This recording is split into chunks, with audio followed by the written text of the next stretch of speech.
Muy bien, pues ahora vamos directamente a nuestro evangelio del día de hoy, tomado de San Marcos, en su capítulo 6, versículos 14-29. Un evangelio un poco macabro, violento, desde luego, pero que nos ha sido transmitido y que trae muchas lecciones dentro. Dice, en aquel tiempo, como la fama de Jesús se había extendido tanto, llegó a oídos del rey Herodes el rumor de que Juan Bautista había resucitado y sus poderes actuaban en Jesús. Otros decían que era Elías y otros que era un profeta, comparable a los antiguos, pero Herodes insistía: es Juan a quien yo le corté la cabeza y que ha resucitado.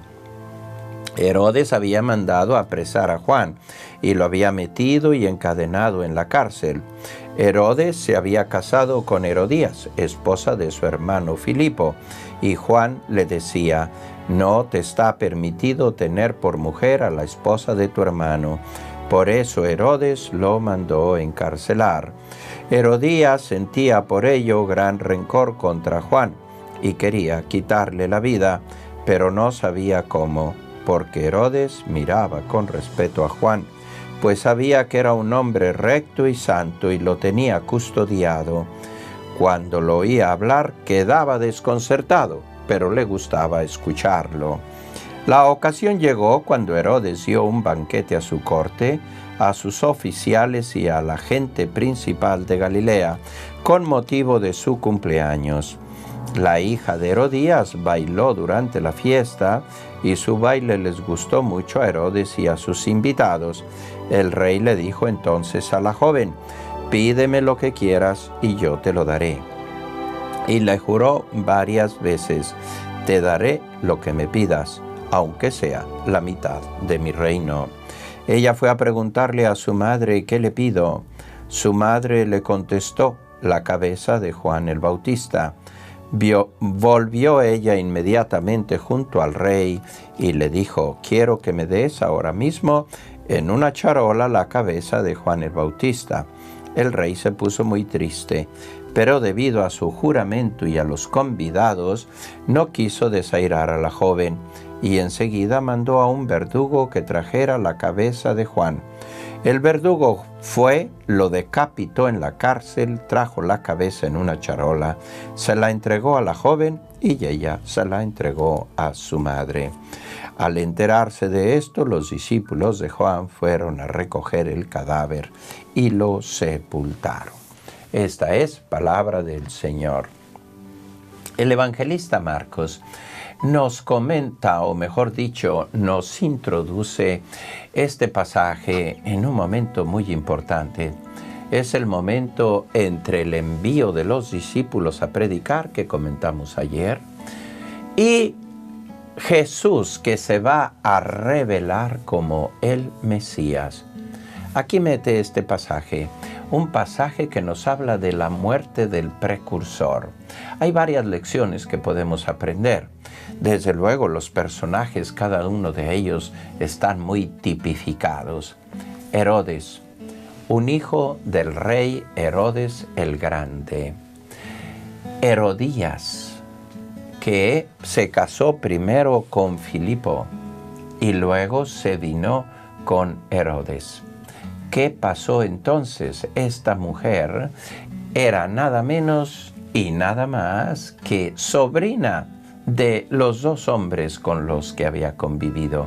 Primero con su esposo, abandonó a su esposo y se vino con Herodes.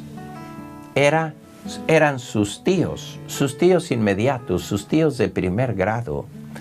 Hay otra figurita por aquí, Salomé, la hija de Herodías, que también ella a su vez se unió a su tío abuelo. Así es que imagínense estas mujeres, estas familias ahí enredadas, sucias, ¿verdad? Todo lo que significa la pasión de la sensualidad y de la sexualidad. No respeta parentesco, no respeta sangre, no respeta nada. Hay solo cuerpos lujuriosos. Bien, aquí están estas realidades. Viene la Salomé, la niña que era una bailarina. Ya te la puedes imaginar si viviese en estos mundos modernos, ¿dónde andaría usando el instrumento de su cuerpo para seducir pasiones? Ahí está Salomé, la chiquilla que bailó. Y luego, pues el Juan Bautista, el profeta de Dios. El profeta que vino a anunciar la llegada del Mesías, el precursor. El que pudo decir a todos, he ahí el Cordero de Dios que quita el pecado del mundo. El que identificó con mucha claridad quién era el Mesías. El que dijo con mucha convicción, conviene que Él crezca y que yo disminuya. Pero este profeta se vio muy probado en su fe. Este profeta llegó a la cárcel. ¿Por qué? Por haber predicado la verdad. Y aquí viene el proverbio: el que dice la verdad no peca, pero incomoda. ¿Y qué pasó con este? Hay que meterlo a la cárcel. Hay que aprisionar la verdad. Hay que meterla en prisión porque no queremos oír la verdad. Todos nosotros somos más o menos iguales. Cuando nos llega la verdad en la vida, la queremos meter en prisión. La rechazamos, la justificamos el error, justificamos, enjuagamos, vivimos en lo que nos gusta, apetece, pero no queremos escuchar la verdad. Al máximo decimos sí, pero. ¿Qué pasó entonces al profeta? Fue a terminar en la cárcel. La palabra profética: encarcelada, apagada, escondida. Y entonces vamos a escuchar mentiras solo, porque es lo que agrada a nuestros oídos, es lo que llega a nuestras vanidades. Y esto toca no solo a cualquier cristiano normal, toca muy de cerca a quienes estamos empeñados en llevar el Evangelio. ¿Por qué? Porque con frecuencia no somos auténticos como Juan Bautista, que predica la verdad. Nos cuesta decir toda la verdad. ¿Por qué? Porque terminamos en prisión. Y así hoy muchos predicadores, pues ya no hablamos de pecado, ya no hablamos del infierno. No, ya es mucho más fácil hablar de caridad y un poco, Dios es bueno y misericordioso. Oye, pero si tú no haces conocer el pecado, ya no decimos las cosas que son auténticos pecados. Pecados de sexualidad, ¿verdad? La masturbación, las infidelidades matrimoniales, el uso de métodos anticonceptivos, las convivencias o los encuentros entre novios por ahí, ¿verdad? Vida ilícita, pecados, drogas, mentiras, calumnias. No, ya no vamos a hablar de eso. ¿No? ¿Por qué? Porque se ponen nerviosos.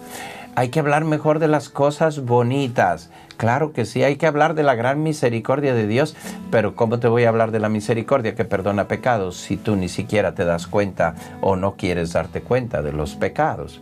Si estás encubriendo pecados y dices, no, todo está bien, Dios es misericordioso. No cabe duda que lo es, pero nos hace falta ser más conscientes del pecado.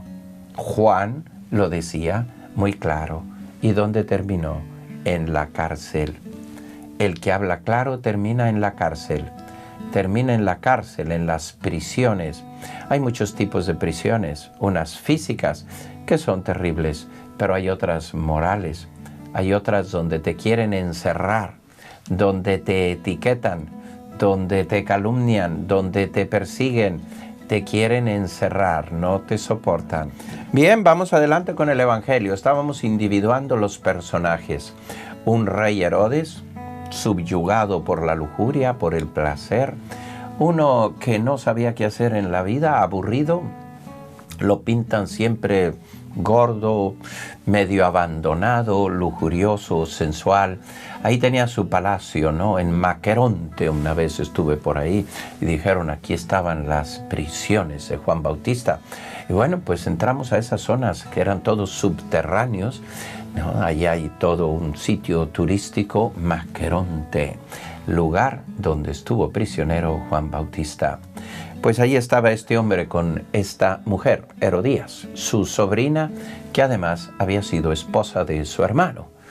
Y también la hijita, que era una buena bailarina. Llegó la ocasión y dice aquí que el rey gustó del baile de aquella niña. Le gustó mucho. Dice así el Evangelio, la niña salió a bailar y le gustó mucho al rey. Fíjate que aquí hay gustos y gustos. Hay gustos que son malos gustos. Aquí está hablando de un mal gusto. No es lo mismo ver la sensualidad de una niña que mueve su cuerpo con tanta gracia y seducción que escuchar una estupenda música clásica, que ver un mar embravecido o tranquilo, siempre son visiones maravillosas, que ver una tormenta de estas de rayos y centellas, es algo que está en la naturaleza. Que ver una flor, que ver la sonrisa de un niño, que ver un cuadro, una obra maestra, gusta mucho. Pero hay otros gustos, los gustos prohibidos. Era el de Herodes. Le gustaba ver aquel cuerpo que se movía, llamándole, seduciéndole. Le gustó tanto al rey. Aquí están los gustos que a veces nosotros no valoramos suficientemente.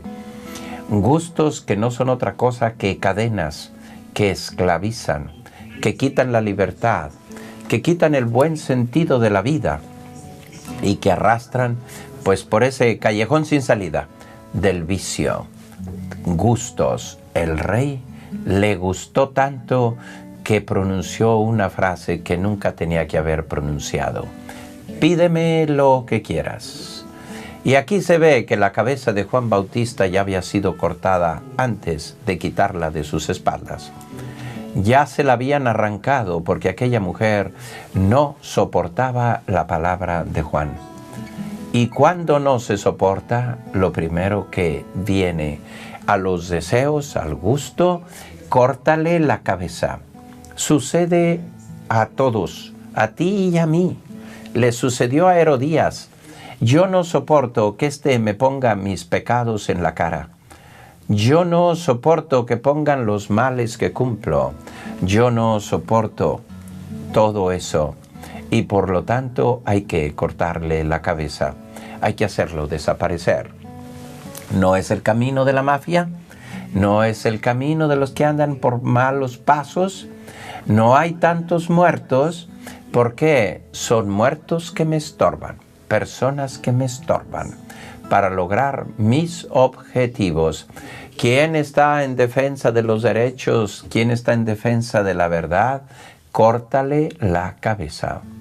En Italia, cuando vivía por allá, la mafia, el narcotráfico, mató a un sacerdote que hablaba clarísimamente contra este tipo de vida y este tipo de actividades, no le vamos a llamar negocios, y murió. Lo mataron por hablar claro. Y todos dijeron, Juan el Bautista. Se repite la historia de Juan el Bautista. El que habla claro pierde la cabeza. Y ahí está el riesgo de que muchos nosotros, predicadores, sacerdotes, no hablemos claro por miedo a perder la cabeza, por miedo a que ya no te estimen, por miedo a que te tachen de retrógrada, de conservador, de poco actualizado. Mejor vamos a ver quién nos habla bonito. Hay quien se tiene el profeta en su casa, a su propio servicio. Cuando vienen algunos por aquí, me dicen, es que el padre fulano, yo que vivo en unión libre, me dio permiso de comulgar. Digo, ¿y quién es él para darte tales permisos? Qué equivocados estamos cuando vivimos solo, queriendo ganar, congratularnos con el mal. por no perder la cabeza. Es que él dijo que sí se podía. Vete a los documentos de la iglesia. Vete a lo que dice el Santo Padre. Vete a lo que dice tu doctrina y tu fe cristiana católica. Luego puedes hacer lo que tú quieras como persona libre, pero no le vamos a poner un bozal a la verdad. Ahí está. Tener el profeta en casa, estés de casa, ofrecerle una cenita, un regalo y que diga que sí se puede. Ahí está el error del profeta. Profetas, predicadores de la palabra, qué responsabilidad tan grande tenemos delante de Dios de confundir las conciencias. Aquí está el gran profeta, Juan Bautista, y dice que a Herodes le gustaba escucharlo, que lo escuchaba de buena gana. Y aquí tenemos otra figura, otra reflexión. La verdad se escucha de buena gana, porque la verdad no es propiedad de nadie. La verdad hay que servirla. La verdad fundamental es Dios mismo. Jesús dijo, yo soy el camino, la verdad y la vida. Así es que la verdad no es propiedad de nadie. Todos somos servidores de la verdad. Si tú dices a tu hijito, hijito, no diga mentiras, que no es bueno. Tú no te inventaste este principio. Tú estás transmitiendo y sirviendo a la verdad. A lo mejor tú dices alguna mentira también, pero en ese momento estás instruyendo a tu hijo sobre la verdad, una verdad que no te pertenece, a la que estás sirviendo. Así es Juan el Bautista. Ya había perdido la cabeza, ya se la había cortado Herodías antes de quitarla de sus espaldas. Y así vemos todo un giro. Herodías, la muchachita que baila, Herodes, el verdugo, la cabeza que vuelve a Herodes, vuelve a la niña, vuelve a Herodes y vuelve a Herodías. Se la entregó a su madre. Aquella mujer logró sus objetivos y yo me pregunto, ¿qué imagen tendría de aquella cabeza en una charola, chorreando sangre, unos ojos abiertos que se le clavaban?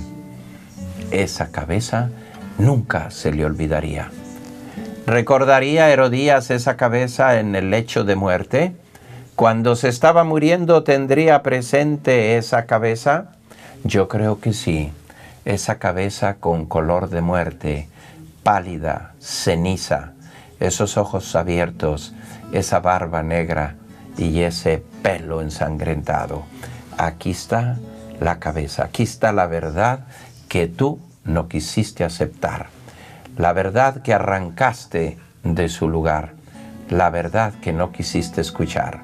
Y esa verdad te juzga en este momento. Esta es la realidad. Así son las cosas.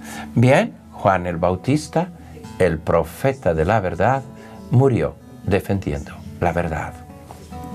Hay otro misterio en todo esto. ¿Por qué Jesús no hizo nada por su primo? ¿Por qué no vino a hablar con Herodes? ¿Por qué no mandó emisarios diciendo que, en fin, que no había hecho nada, que era inocente? ¿Por qué? Nunca lo sabremos. Sabemos solo que Juan Bautista tuvo una gran crisis de fe.